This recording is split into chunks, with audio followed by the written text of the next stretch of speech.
available on our website for people who couldn't be here. Okay. So thank you very much. I'm not too sure how much I've got to contribute to this area. I suppose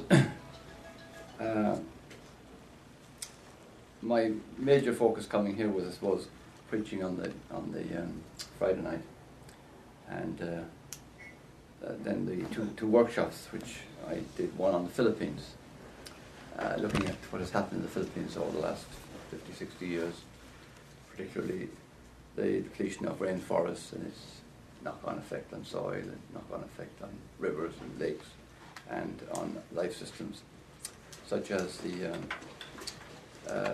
coral reefs and mangrove forests.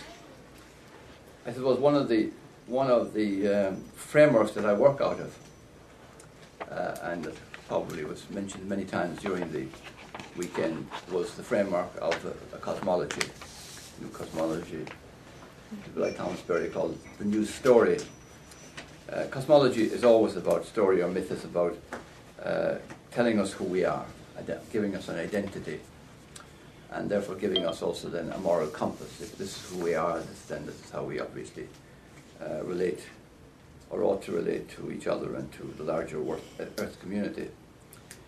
People like Tom talk about the reason for the story, that the traditional story that underpinned Western life was very often the first chapter of Genesis, or the first account of Genesis, right as far as chapter 2, and interpreted in a Neoplatonic way, mainly for people like Augustine and the like. So, huge chasms and dualisms between matter and spirit, male, female, you name it. And the point I did on Sunday, I took the cosmology and I said to people, look at this as a book, a series of 30 books, starting there. Each one of them is 450 pages long. Just about one page for every million years. So the singularity, that what we call the flaring forth, or what Fred Hoyle called the Big Bang, started at page 1, line 1. Now you can, so for the next 20 pages, you're basically talking about the first generation of stars, supernova, all that kind of thing, synthesization of matter, all the elements of the periodic table. So by about book 20, you're into formation of the solar system. That's our sun and all the planets that are part of the solar system. Book 22, about 3.8 billion years ago, you're into life, beginning of life on Earth. So you can go right down to that. The post-Permian explosion of life begins actually on page 1 of volume 30. The dinosaurs appear about page 120, and then they go on for another 160 pages. Mammals appear around 120 pages from the end. Homo sapiens appears on the last paragraph of page 449.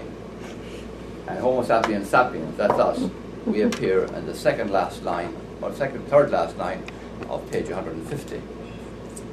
And all our accepted wisdoms, economics, politics, religion in general, actually happen in the last 3 letters of the last word of volume 30. And that's our problem. Now, you see, from a theological perspective, this is awful, because these are actually God's old diaries. These are not just everything there is evidence to support the kind of claims that are there. So, and it brings up, what I was trying to say then was, like, when, Adam Smith and Ricardo, particularly Adam Smith, with the Wealth of Nations, the world he thought of, that he understood, was the world of Archbishop Usher. That the world started on the 23rd of October, 404 BC. So that's 6,000 years. And that everything we know now was there. And so obviously humans have a dominant role. Man is the measure of all things. But even our friend Adam Smith was not unaware of the negative dimension of his Wealth of Nations, in the sense that you create an industrial society. Sure, it's much more efficient, if everyone creating the pins, like if I'm the only one creating a pin, it's going to take me all day to create one pin. But if you're doing the shaft, you're doing the pointed end, you're doing the top. And the person who does that in the factory is the manager. Now he kind of offered then that if people pursue their own self-interest, you know, that the manager of that at the societal level is obviously the hidden hand of the market. But like on his philosophical works, he was also very, very well aware that there were huge negativities to this to this commercial society rather than industrial for him, and they were psychological and boring and all the nonsense that, you know, that if I'm just putting a top on a pin all day, it can't do very much for. Now, but he wouldn't in any way realize the problem that we're facing. The problem that we're facing is he was living in an empty world, so you could actually talk about externalizing, you know, costs to people, which is social costs, and externalizing costs to the environment. And this is what we have done big time in climate change. I mean, Lord Stern's report, which many of you may have read, there's no it's 650 pages, so most of it is, you know, it's dense-ish economics. But the executive summary is well worth reading, and it is Googleable. It's about 16 pages. And the first thing he makes, it's the greatest failure ever of market economics. Because while it has given us affluence, it's potentially going to destroy our world. So, like, it's an extraordinary statement. As you can, last week he was even more like his take on it was that if we decide to address climate change globally at the moment, this is 2 years ago now, 2006, it would cost us about 1% of global GDP. If we don't do it within 10 years, it's going to cost anything up to 20 or 30 or more now, he's saying. So climate change is a very good example there on the whole petrochemicals of the conundrum we have found ourselves with an economics that has come out of the 18th century that has no wider perspective.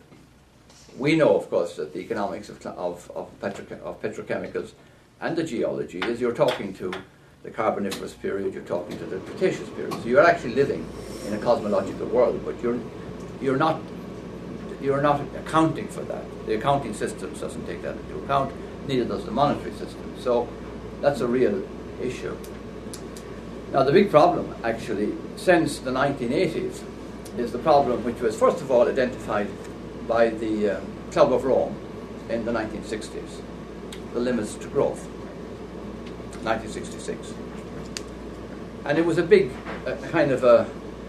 it was a big challenge to every society that's industrialized, because particularly since World War I and the Depression, the focus of many governments has been to create economic growth at any cost. Now, the problem is that we're not against economic growth. The problem is empirically you're running into limits. I run a course called economics, or called ecology and religion. And we do it in modules, and the man who does the economics and ecology is a guy called Richard Doubtwaite. Many of you may have heard of him. He's written extensively on ecological economics. His first book was The Growth Illusion. It's available and it's been brought up to date. It was written about 1980. And what it was very simple. He set about plotting with the British economy, plotting its growth trajectory from World War II. And naturally, initially, if you're in any society, when initial levels of growth happen, they do actually improve the well-being of people, schooling and better food and that sort of thing. But at what point do you begin to realize that in actual fact, the economic growth continuing is actually creating enormous social problems and huge ecological problems?